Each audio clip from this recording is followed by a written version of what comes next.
Ain't no half stepping with Marcus J. Live from the Den, Legacy Internet Radio. Thank you to everybody who has been rocking with us tonight. We appreciate it. Of course, we have those folks that are checking in and tuning in, and on Facebook, as well as on www.legacyinternetradio.com. Outstanding show so far.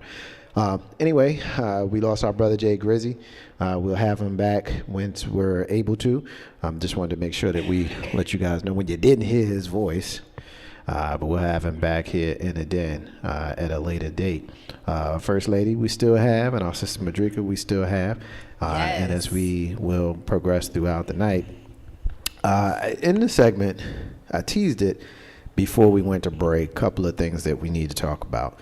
Most importantly is the Vice President of the United States, who attended a football game yesterday in Indianapolis. Indianapolis, of course, being his home state, the state that he used to be the governor in. And he was there to watch the San Francisco 49ers play in the game against the Indianapolis Colts. Yesterday also was the day that the statue for Peyton Manning was erected outside of their stadium there. I think it's called Lucas Oil, in Indy. Anyway, getting to the point, Vice President was in Las Vegas the day prior to speak on behalf of the folks who were shot and killed and injured in the terrorist attack last week by the terrorist. And he left there, went to Indianapolis, and later on his agenda was to go to Los Angeles. So let's talk about this for a second, First Lady.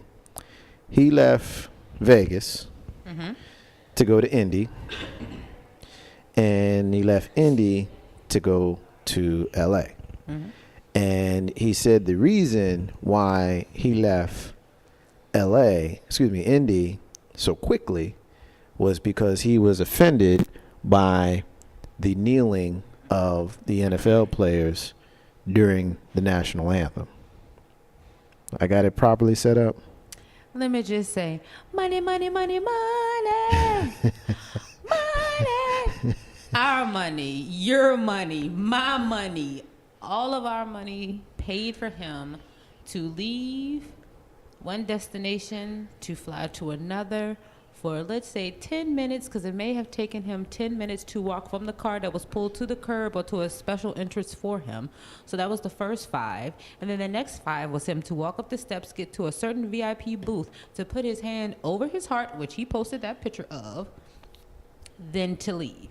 Again, that was our money for jet fuel, for security, to have all of the traffic pushed on one side of the street or streets cut off, period. Okay, so again, you're going to see your home team. You know that the protest that everyone has been speaking of has come behind Colin Kaepernick, who plays for the 49ers, who was playing your home team. Now, please tell me, Mr. VP, that nobody advised you, number one, of the protest, number two, where the protest started or what team it started from. And nobody enlightened you that, okay, before we go here, Mr. Vice President, the team that your home team is playing is one behind all the controversy. So they're briefed about everything else. Nuclear wars, Kim Jong-jung, him. Not going to make fun of the man's name. We just talked about calling people out of their name, but I don't know it, so I'm just going to call him KJ. We just going to make him a brother real quick, and I'm going to call him KJ. This was one of those moments as the host of the show, I tried to hold it together. I really did, but she broke me. I'm saying. We got, you know about KJ. You got codes. I'm sorry. You got a lot of things going on, bro, but you didn't know that the game you were going to, that they were going to take a knee. Possibly the whole team was going to take a knee. The opposing team, my bad. Here's the deal with it. I mean, but then to find out that your boss, basically your boss. That's where I was going. Go ahead. Told that ass to get up and leave. And that ass did what he was told. Yes. Promptly. So, let me just say to My good VP, because I'm just going to say, how does it feel now, sir? How does it feel to be told what to do? You being a grown person being told by another grown person what to do. You know that you wanted to sit there and have you a good old hot dog. You know you wanted some good old nachos with some chili on it. You know you wanted to sport your new jersey with the starter tag on it. Don't play, Mr. VP. You know, because I feel like that we can talk. I feel like that we cool. You know what I'm saying? You wanted to go enjoy a sporting event. Again, you didn't want to go. You probably had just ordered you a hot dog. But you had to go because what? You got a beep on your hip. And yes, I said a beep. Because I believe they still have two-way beepers in the White House. You think they you got were beepers? paged and told, get that ass up. You and the missus. Well, here's what I think about that, right? You and your hot dog. Get the hell up, Mikey. Here's what I think about that. What? Cheese and Probably cheese. added cheese. Ain't that something? You think he had cheese on it? Probably. Cheese. What? Cheese hot dog. What you think he can't afford the cheese? Sauerkraut. Ew. My bad. That's us Jersey, New York. Ew, yeah, that's like stinky cabbage. Yeah. Actually, you know what, Madrid, jump in here before I tell you what I think about this. I'll tip my hand. I'm kind of agreeing with First Lady, but I agree with First Lady. The only difference is I can't call him my VP. He's still that dude over there. I don't know if we can't say thought. Can we say thought? But like that. Dot. to dot. You call the VP a thought. Go ahead, girl. The D OT. To dot. To dot over there. To dot. Not to dot. First of all, I heard anywhere from it was like $200,000 was spent on this. That's about This right, because the photo number op. that I Yes. heard was $30,000 an hour. Yes, was the number that I heard. This $200,000 of the For this American quick taxpayer selfie. money. Yes. For this photo op, for this completely staged, premeditated walkout. Yes. I think was absolutely ridiculous, and the fact that, like you were saying, the that dude over there Yes. and the other dude over To there told you to leave, and you just did it, and. Man. I mean, I'm like, all of these other things going on in the world. Right. This is going to be your platform. This is going to be your stance, your line in the sand. I just think it's completely ridiculous that this man took away from the game, everybody else's enjoyment Yes. of the game. He didn't think about the people in the stands, the Nope. players on the field. He was just going to make a political move and make a mockery of the whole situation. Right. And I just find that completely disrespectful and ridiculous. And you know, I'm sorry, Marcus J. Go ahead. But the shout outs for Legacy Internet Radio. Shout out to my cousin Terry checking in. Oh, hey, Cousin Terry. I love Cousin Terry. Hey, Cousin Terry. I sure do love you. Cousin Terry.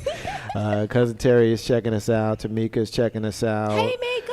Big Mike is checking us out, and our sister Dee Dee Hey, are Dee Dee. checking us out. So shout out to all of them. Here's my deal with it, right? Can I just say this really quick? I'm Go for so it. sorry. Go And I for know it. your chest got really big just now, but let me just say this.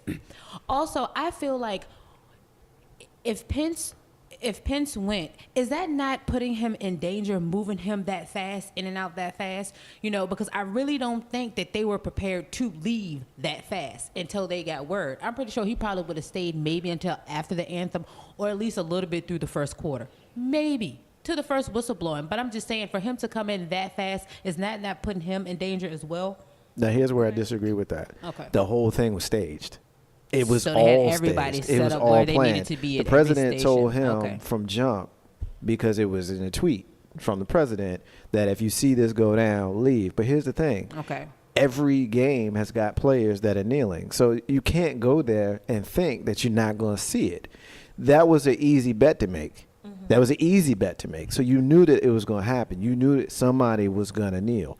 And it was part of the agenda. I don't have this on great authority. I just have this on common sense authority, that they knew exactly what time they was leaving when they got there. They knew. And the statement came out at 1:08. So those of us who watch football know that the national anthem is usually sung right before 1 o'clock so they can kick off right at 1 o'clock. You mean to tell me it took these people 10 minutes to get a statement out? Only 10? When they still ain't said shit about Charlottesville? That was 2 days ago? I mean, really? So it was a prepared statement because it was a prepared political PR stunt. And like we talked about a minute ago, depending on what budget you're looking at and what, network who's giving you numbers that you believe, $30,000 an hour. So basically, I never flown a plane, but I have stayed at a Holiday Inn once or twice. So I have under pretty decent authority. It takes about 3 hours to fly from Vegas to Indy. So that's about $90,000. About $90,000 once you factor in, the security on the ground on both cities and all of that kind of stuff. Didn't need to go to Indy. Wanted to go to Indy. So you leave Vegas to go to Indy, and then you leave Indy to go all the way back past where you was just at in Vegas to go to L.A. Like, why didn't he stay overnight at the place he was before he decided to go? Because they have no regard for you, or for me, and for our money, and for what it costs. Everything is about PR, and it's about agendas. Isn't he just as bad as the Price guy they just got rid of because he was flying around on taxpayers' money? What is his name? I forgot. Yeah, I know who you're talking about. He just had to step down, right? Because he got caught. Yeah, like he took I guess 12 flights within whatever time frame, and they were saying that he was one of the ones when they say clean the swamp or drain the swamp, that he's one of them because he was taking unnecessary trips with taxpayer money. But I mean, it always the same thing. Yeah, I mean, I don't see how there's any difference, and this whole thing about the political climate that we're in, they're telling you what's important to them. I mean, what's important to them is letting you know that they have issues with these athletes. Now, we can make it a color issue. To me, I think that'd be too easy of an argument to make. I think I will stick to the fact that the hierarchy of the billionaires paying the millionaires, you can have $1 million, but you still answer to me, and the visual of certain owners that were out there in the week following, well, I guess it was the next day after the president did his tweet about, the sons of bitches. Well, it wasn't even a tweet, it was a speech. We totally call them sons of bitches. That Sunday, you seen all of the owners from Jerry Jones to the next one out there, doing the kneel, which for me in that very moment, the whole message that Colin Kaepernick was trying to put out there got completely lost and hijacked in that moment, because it was no longer about police brutality and the treatment of minorities. It was no longer about any of that, and it had been completely switched to being a story about the flag and the national anthem. Well, I completely agree. I feel like the whole Jerry Jones incident with him coming out with the players and them doing the kneeling, I felt that was just the most I'm sorry, I'm using the wrong word, but I felt that it was just disingenuous for him to come out there. Let's be real. It had nothing to do with the flag, the anthem, nothing. It was just this rich guy was not going to let another rich guy tell him what to do. Trump was going to tell these owners you better make your players kneel. Oh, well, stand up, I'm sorry. Right. And the owners was like, you're not going to tell me what to do. I'm rich just like you. And that's what Jerry Jones was doing. This had nothing to do with police brutality. It had nothing to do with unity. It was like, watch, I'm the only one that's going to tell my players what they can do, not you. Right. And so I felt like that was horrible. And then he doubled down on it this week when he was like, well, if you kneel, you won't play. Well, I think that's a flip, First Lady, from what he just said. I mean, we were here in this room 2 weeks ago because the Dallas Cowboys were playing on Monday Night Football. So we were here. We were watching it. We saw it when it happened live, and we all in the room immediately had almost the exact same reaction because we all thought that it was a photo op. We all thought it was bullshit because it was like, come on, man. The whole point of kneeling for the national anthem was kneeling for the national anthem. Right. Mm-hmm. Not kneeling before it, right. but kneeling for the national anthem. So if you're going to do that, while I respect your right to do it, this ain't the message that we had. This ain't what we was doing. This ain't what Colin Kaepernick set out to do, and Marshawn Lynch and the others who were doing it. And so for me, at that moment, I've always been one who would stand up. I've not been as woke as a young person. This kind of mentality for me kind of started in my 20s. So as a 5-year-old and a 10-year-old and a 15-year-old, I was standing with my hand on my heart, taking my hat off at sporting events. And as I got older in my 20s, my own private protests, I would still stand up, but, I'm not looking at the flag with reverence and tears in my eyes at how great America is. Right. America got some shit with it. Right. You know what I mean? And I can dig it. And, I still would rather be here than anywhere else. Mm-hmm. There are countries in this world where people have it far worse than we do, even knowing what we know about what we go through. Right. So we would be naive and remiss if we didn't make that point. But, we have a right to do what we want to do. And I find it strongly, I can't even really say what I wanted to say, but I find it very interesting that the folks who lead the country have more to say about people who are exercising amendment rights, First Amendment rights, to protest against negative treatment towards themselves, but have nothing to say about people who are promoting their own supremacy.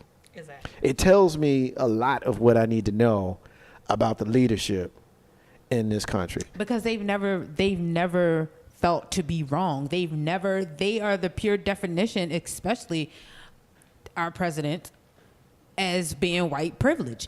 He have to go with nobody, bullying him. He always had the best. If he had to, he'd had to be homeschooled. He could have somebody traveling with him. He never had to do that. He never had to be the nice guy. I guess, I don't even know if he got sensitive. And a lot of people, when they have children, a lot of times their children's change them, how they feel, they make them more sensitive towards people. But it doesn't even seem like the kids that he has instilled that in him. Even when he's made the comments about his own daughter, saying if it wasn't his daughter, he would probably date her.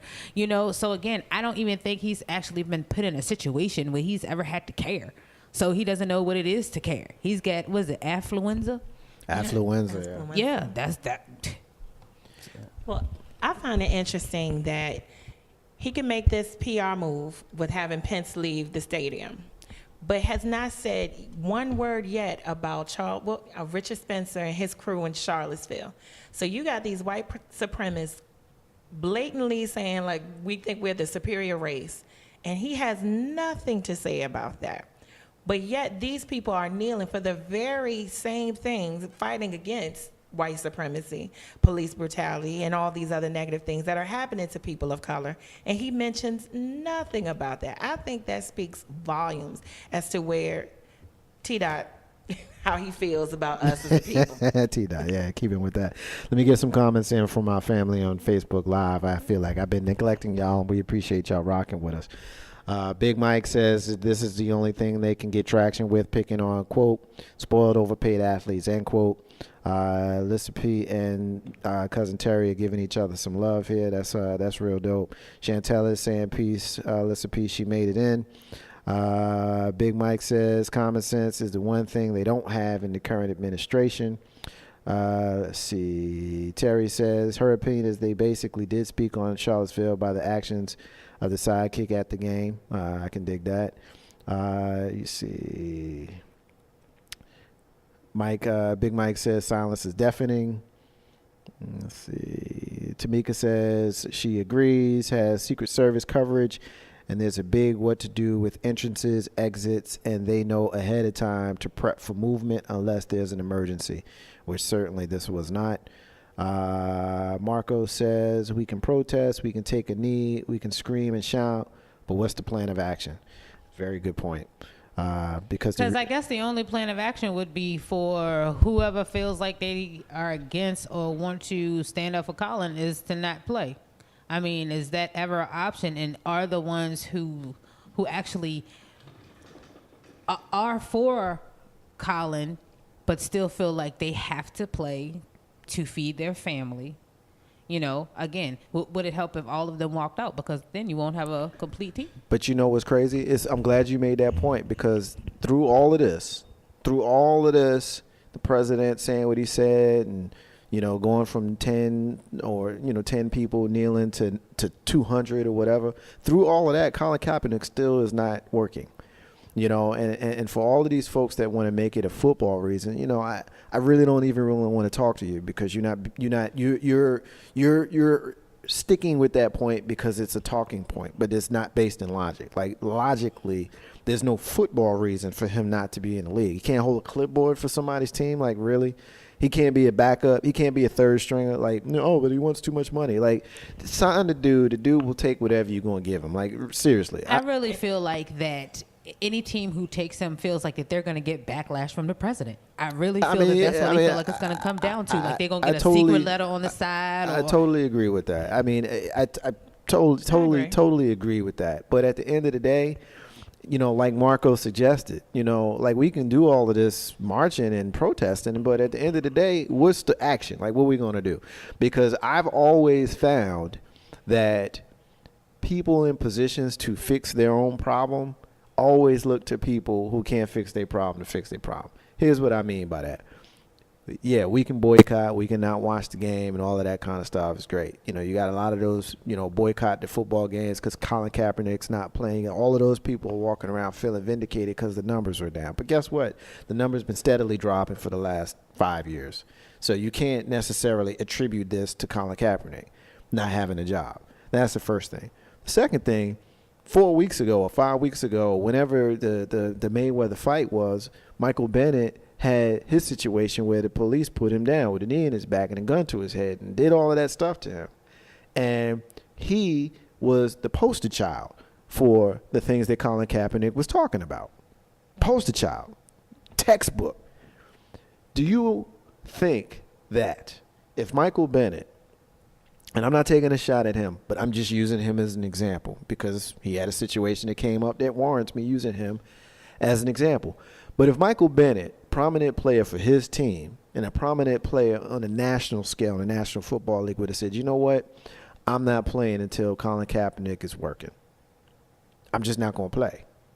Or if he would have mysteriously come up with one of those injuries that you know is not a real injury, you know, you could be, you know, you don't want to be aggressive about it, be passive aggressive about it. But just don't play.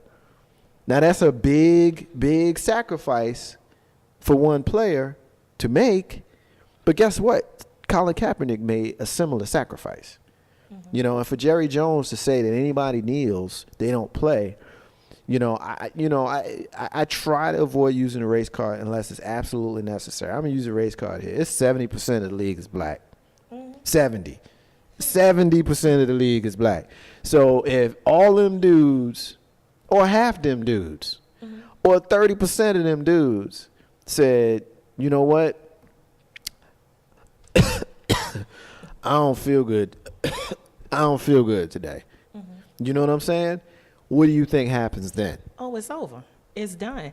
And it's like a good friend of mine said before that really his stance on not contributing as far as to the boycott of the NFL, but it's because he felt like the other players in the NFL should do their part. Because if everybody came together and they said, you know what, we're not going to play, we're going to go ahead and say we're injured or whatever, it's over. They have more power than they realize, but it's like First Lady said, are they going to individually take a chance to not get that paycheck to feed their families, to do what they got to do for their loved ones? No.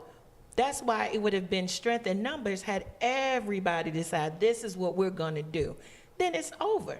Yep. But they didn't. I mean, there's no progress, First Lady, without sacrifice. I totally agree. It's a strength in numbers. You're right, because as soon as they would have seen half of their boys doing it, they would have felt obligated. Because if anything in their head, they were like, yo, I'm going to be like a real punk if I don't do this. So whether they really want to do it for the cause, their conscience was going to make them say, okay, yeah, I'm going to do this too. But what have you. But you're right. Sticking together, strength in numbers.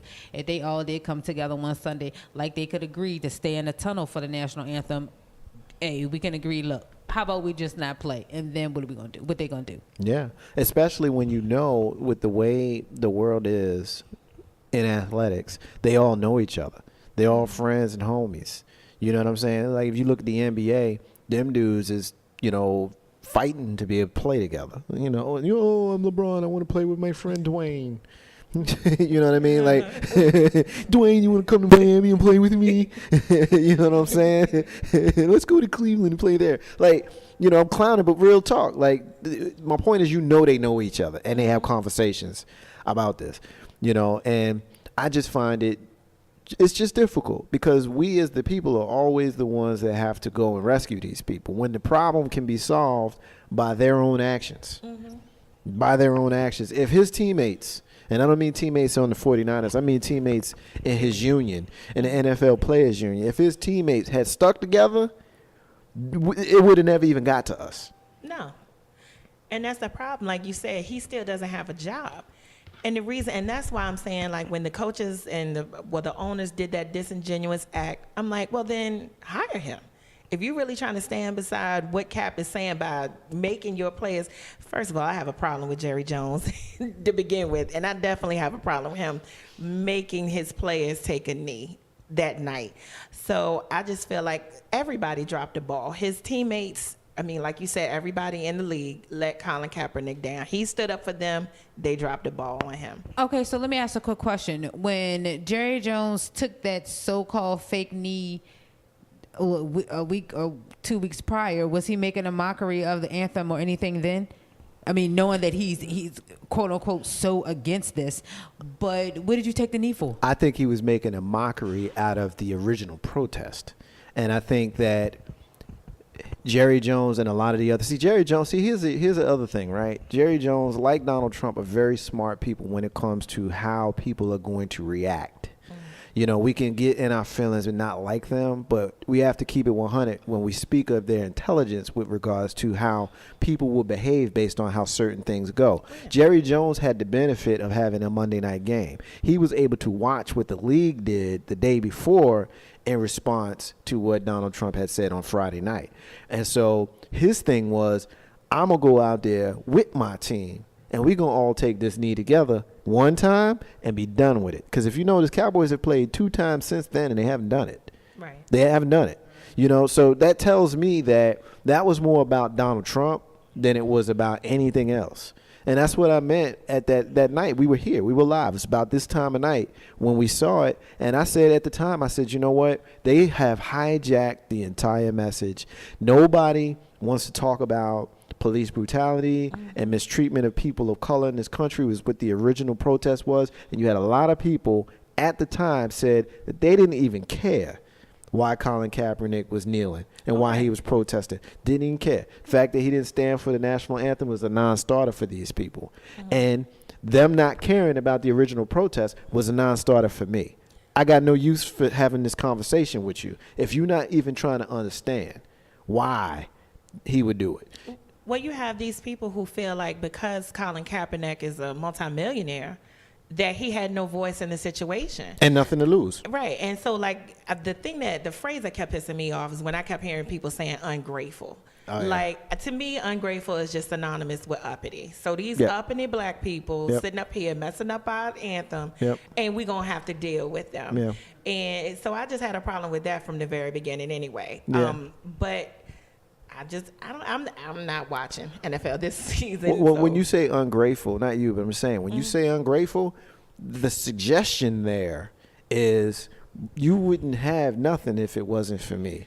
And when you look at the National Football League, I'm not great with math. Somebody could do this math for me. It's 53 players on each team times 30. So whatever that math is, that's how many people in this country and in this world really that have the elite skill to play tackle football, not soccer football, but American football. That's how many people. That's it. You know, so you can be an owner, one of 30, and you got a ton of money, but you can't do what I do. And if I decide with my team, because I can't do it on my own, if I do it on my own, then I'm out there like Colin Kaepernick. But if we decide that we're going to take our power back. That's why I didn't have that much of a problem with the NBA players deciding that they were going to do what they were going to do in free agency. I did a long time ago because I was in my feelings about LeBron not going to the Knicks, but that's a whole nother discussion. When you look at free agency and you look at these people taking their power back and not being treated like, commodities, which in theory they are, but I'm a person too. You're not going to disrespect me. And getting back to my original point about the actual original protest, I made this point before. I always think this point is very important. When you look at a song called F the Police, Like, what would make Ice Cube and MC Ren write that? Like, what was going on in your life, O'Shea Jackson and Lorenzo Patterson, where you had to write a song called After Police? What was going on in your mind, Tracy Morrow, y'all know him as Ice-T, that would make you want to write a song called Cop Killer? Like, what's going on in your life? Like, what did you see? What went on with you? Nobody cared. All they wanted to do was ban these guys from making their music and doing what they were doing. And that, to me, is the problem, because that is the epitome of you're ungrateful and uppity. Stay in your place and realize how good you have it, because I can take it all away from you. And see, that what you said, Madrika, hit the nail on the head. That's almost like how when the president told the people of Puerto Rico, we wasted a lot of money on you all, But I feel like that's him saying the same thing. Y'all are really ungrateful, Stop begging. We're here. Y'all want things to be done when you want it done. That's the exact same thing, I feel. No, it is, and I'm glad you brought that up, because we weren't here last week to talk about that. So let's talk about that. We're going to get to Jemele in a minute, but let's talk about that, because it's consistent with the conversation that we're having. Let me get back to that. Let me get these comments in, and we're going to go back to that, First Lady.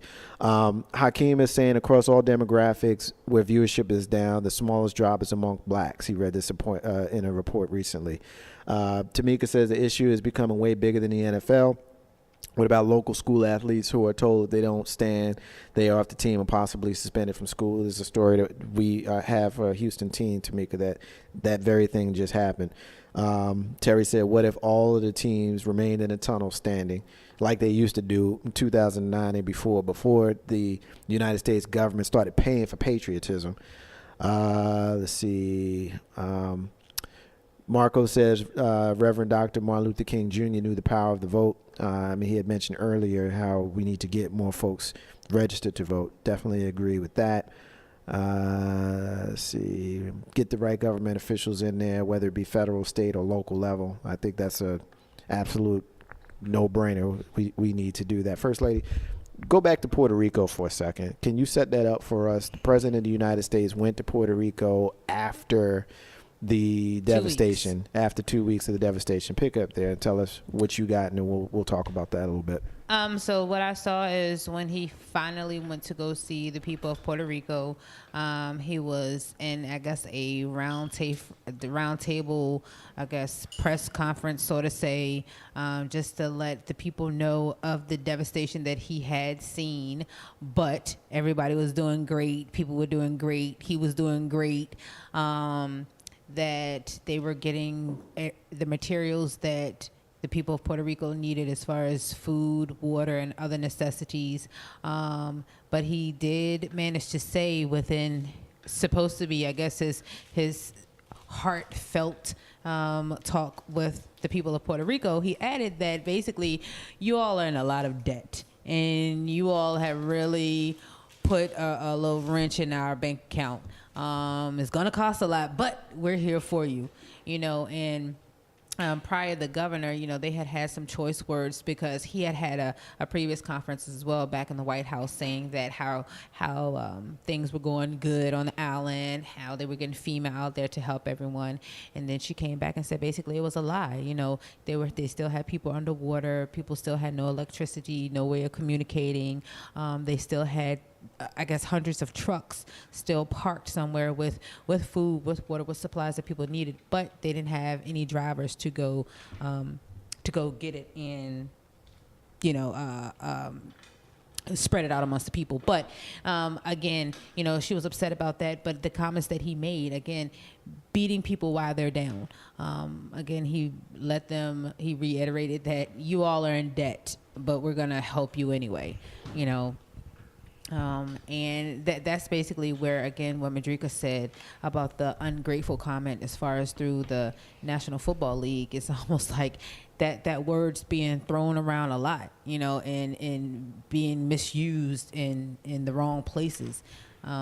This whole administration just feels like it's walking without a heart. Like it's the actual Tin Man from The Wizard of Oz that never got to meet Oz to get his heart. It's just so empty and so cold.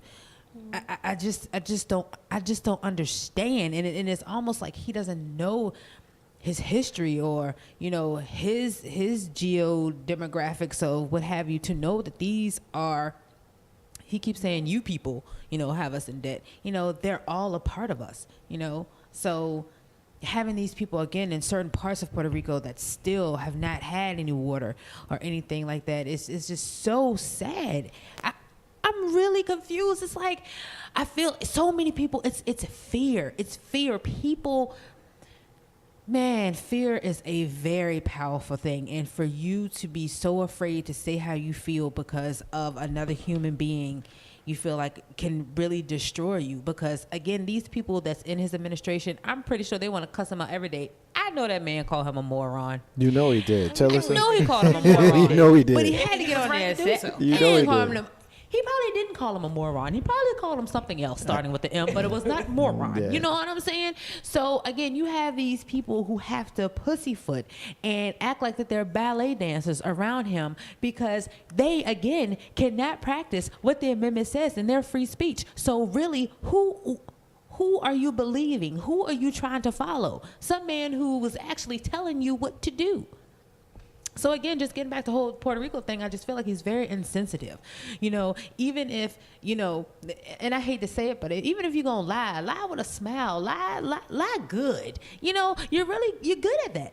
So lie good. I mean, instead of you just hitting these people and telling them, y'all doing this to us again, but we're going to help you, And the way that he was tossing those paper towels to those actors, because that's what I'm going to say, because like a lot of people have said on social media, the Puerto Ricans I know. I don't know no Puerto Ricans that would have took that.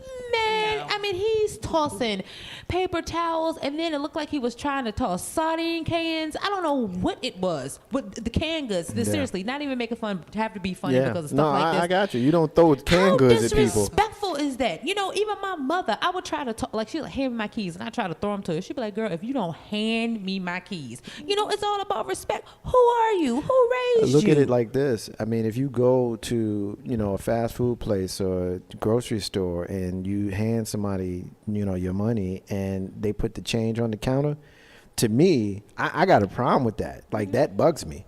Let me get some comments in. Lost the comments. All right, hold on a second. Let me get them back here.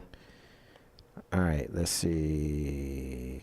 Oh, Big Mike, First Lady, says he also tried to belittle them by saying Hurricane Katrina was a real disaster. I remember that part. Let's see. Marco says you can't pull up the bootstraps if you don't have boots to begin with. Mike says he represents the fearful majority that is scared to lose control. I totally agree with that. And I'll just say this about this piece. And he's just not someone who understands the people. But he's been able to convince the people that he does. And so that is the reason why he has such a very strong base. His base is very strong. For those 35 or 40% of the people who are rocking with him, who poll for him, those people are unrelentingly supportive of him, and they don't even see the things that he does and says that is so outlandishly crazy as being a problem. Every once in a while, you might get one that'll say that he probably shouldn't tweet so much.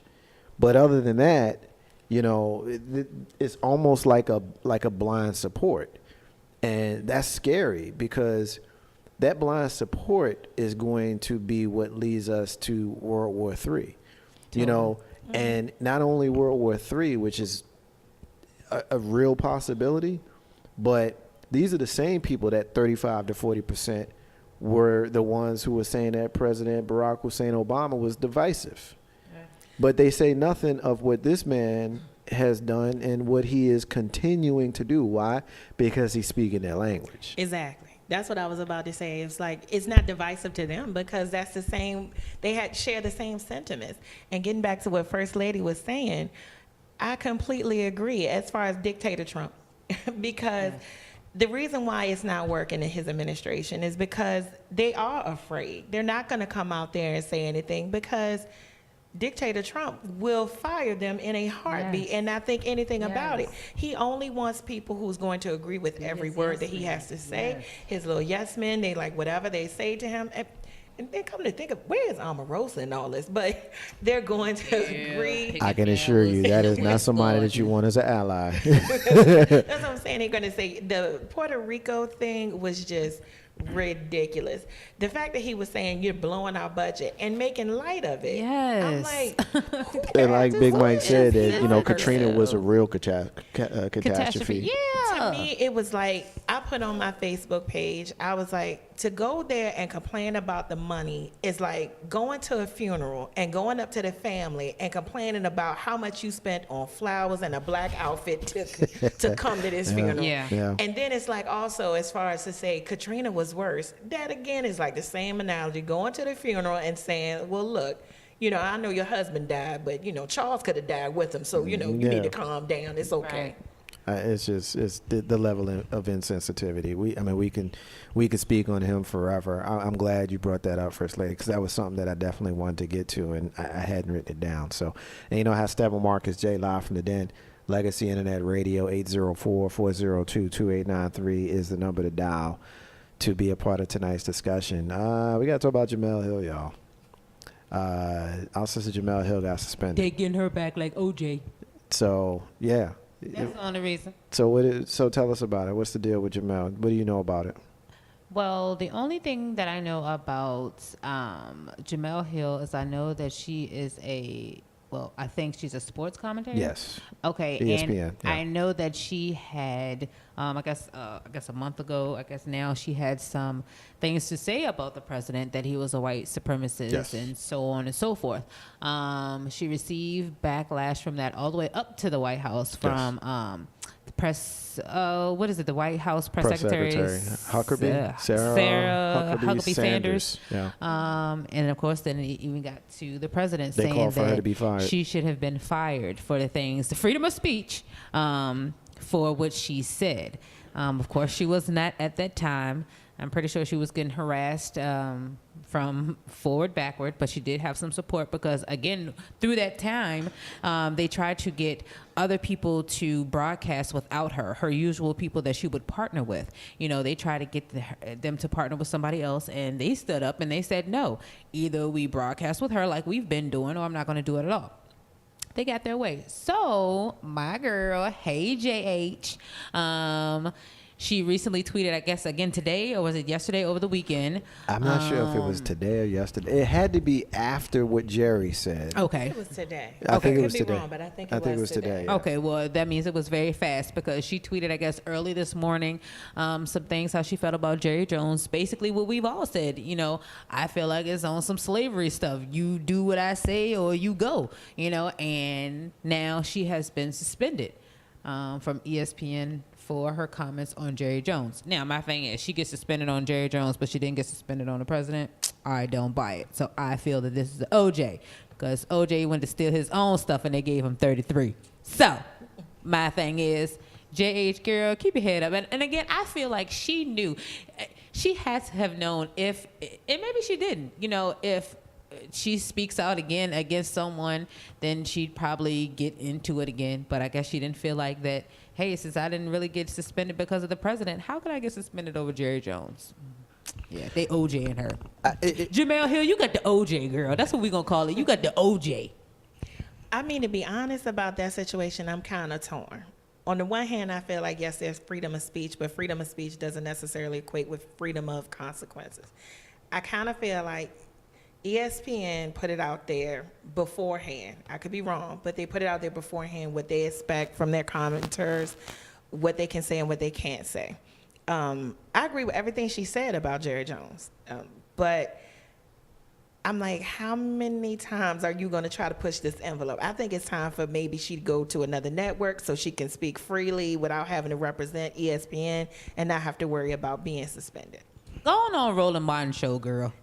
News One. For us. Somewhere they're going to appreciate you. Or you can come to Legacy Internet Radio. We'll have Good you. idea. Yeah, Jemele, I give you some water. We give you water here, girl. I don't know what they give you ESPN, but 804-402-2893. You know, she got suspended because she was warned. She was told, you know, there's a social media policy here. You can't just be saying what you want to say. Chill. And with her woke self, she didn't chill. And that's what happened. And, you know, it's one of those things where you got to know what you're dealing with and who you're dealing with. And if you have been told by the Disney network, because remember, Disney owns ABC and ESPN and all that, Disney, who has no interest in being controversial, you know, she was lucky to not have it happen to her the first time. So it what happened. channel does Blackish come on? ABC. Okay. Scandal, Grey's Anatomy, yeah, all them shows. So if you're thinking about boycotting, you got to go all in. You can't half do it. Yeah, you can't half step with that one. But you know, the thing is, she probably needs Olivia Pope. You know, but I mean, that's what the deal was. You know, it was 2 strikes. You know, on the second strike, you're going to sit down. My guess is when she comes back in 2 weeks, that's if she does make it back in 2 weeks, because they have shown in the past that they will fire her ass during the suspension period. And so, you know, if she ends up not, you know, she ends up back there, you know, she has to be, you know, she's interested in her job. If she wants to keep her job, she ought to be cool. And, you know, if they let her go, they let her go. You know, we can boycott ESPN and we can boycott ABC. You know, there are a lot of folks that are calling for that, and I understand that. I respect that. You know, what she said is what she said. You know, one thing that I will add to that is, you know, she, even though she didn't use company equipment and computers and was her own personal Twitter, you know, she had been warned to stay away from that kind of stuff. You represent this company. This is not the image that we want people who work for us to be putting out. And so if you're going to be about that life, then you're going to be about these consequences. Mm-hmm. And I'm not saying that I disagree with her. I'm not saying that I don't support her. But what I am saying is she's a smart woman. Mm-hmm. And she had to know that she was walking up to that line and that this was something that could happen. Yeah. And so if she's going to accept that, then, you know. So let me ask you, if Cam Newton would have said that to her, would things be the same? I don't know. You know, I hadn't thought about that. That's a very good question. You know, if Cam is talking to another black woman, because America has gotten very comfortable being disrespectful to black women. Oh, yeah. And America is never, in my experience, come to the defense of a black woman. But do you see how all of us took up for homegirl, Jay Rodriguez, or whoever it was? Yeah. I mean, we took up for her based upon her gender. And I think that we, meaning you, First Lady, and Madrika, and Grizz, if he was still here, I think that we would have had the same reaction if it had been Jemele Hill. But do I think... I don't think so. Well, I mean, that's fine. I mean, my opinion, yeah, but I really don't. For some reason, I guess I feel more sorry for the other chick that she was called female and she felt bad about it. But I'm pretty sure if it was Jemele Hill, you know... Who knows? Jemele Hill probably would have checked him right there. What you mean? But you know what? So, there are variables, because maybe Jemele would have checked him so quickly before it even became a story. Right. You know, maybe. You know, for me, it was one of them things that I didn't see the reporter. I just saw Cam Newton, and so once he said that, I knew it was going to be a problem, and I didn't realize who it was until later on. So I can speak for myself and be very clear that my reaction wouldn't have been any different. But I think you raise an outstanding point, First Lady. I think that America's position would have been different had it been Jemele Hill or some other black woman. I definitely agree with that, because let's talk about the reporter herself. Now, there have been reports that she has said racist things in the past. Yes. And why isn't that a bigger story? Yes, because it was a tweet that she did back in, I think they said either 2006, that she called, I guess, a player a bitch ass N-word. So that's when they tried to turn around and be like, well, shoot, what Cam asked her won't as bad as what she tweeted, exactly. You know? So he's losing endorsements. Right. He's being seen as sexist and all these other things. So I guess it's just the flip racism side is okay. But the flip side of that is Cam ain't know any of that. None of us knew any of that at that time. That's And true. it wasn't until the woke black folk went and dug up her stuff. And so I've been hearing that argument, but that argument doesn't work for me. Simply because at the time, at that moment, we didn't have that information. And so his reaction and everybody else's initial reaction was organic.